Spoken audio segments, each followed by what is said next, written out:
Saludo a mi compañera Lorena Rivera, periodista especializada en temas del medio ambiente. Lorena, ¿qué tal? Buenas noches. Parece ser que ahora tomar vino también tiene en él un impacto del cambio climático. ¿Es real, Lorena? Así es, buenas noches, querido Héctor.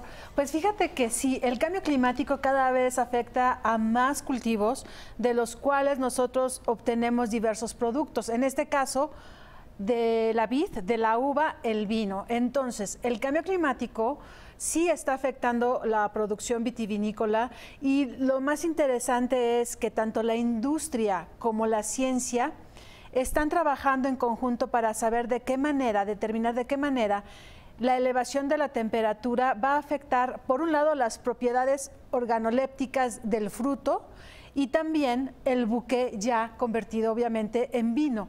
Entonces, en sí, los cultivos de uva se dan en regiones muy específicas con temperaturas cálidas, con temperaturas también un poco secas. La vid no soporta mucho el agua, entonces esto ha propiciado que haya algunas regiones muy específicas donde son productoras. Sin embargo, con el cambio climático, la elevación de la temperatura, dicen los franceses, que el cambio climático tiene un efecto bueno para ellos, porque la temperatura va siendo adecuada, va siendo cálida. Pero conforme vaya subiendo más la temperatura, ese buen efecto que tiene el clima caliente sí va a llegar a tener un impacto, va a afectar obviamente en la calidad de la uva, por lo tanto también va a afectar la calidad de los azúcares que se forman y luego en la fermentación cómo se hace el vino. Entonces estos elementos son muy importantes que están tomando ya en cuenta los vitivinicultores junto con la ciencia. Y obviamente también señala un estudio que los países, aquellos países que no eran productores de vino y que se están convirtiendo en más cálidos, es decir, los países más hacia el norte, podrían ser receptores de los cultivos de uva, de la vid. Entonces, sí se vería en un futuro no muy lejano ese cambio. Las regiones son muy bien establecidas. Por ejemplo, está la zona francesa de Borgoña.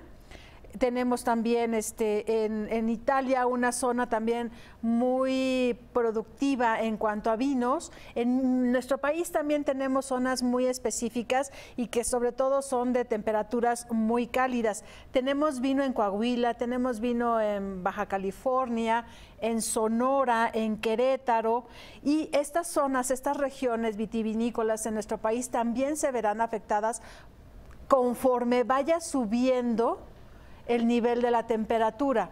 Obviamente también tenemos que las heladas, los fríos también afectan a la vid y ahí es cuando también se pierde la producción. Entonces, sí, el vino está teniendo un impacto por el cambio climático y obviamente la industria junto con la ciencia están trabajando de la mano para saber cómo se van a poder mover estos cultivos y sobre todo porque eso representa un alto costo. Mover un cultivo representa un alto costo, después también representa un alto costo la bodega y sobre todo pues los lugares en donde tienen que reposar. Eso es un alto costo para ellos, y aquellos lugares donde eran productores y que dejen de producir, obviamente también va a haber un impacto económico y le va a ayudar también a aquellos lugares donde antes no se cultivaba y ahora sí lo será. Entonces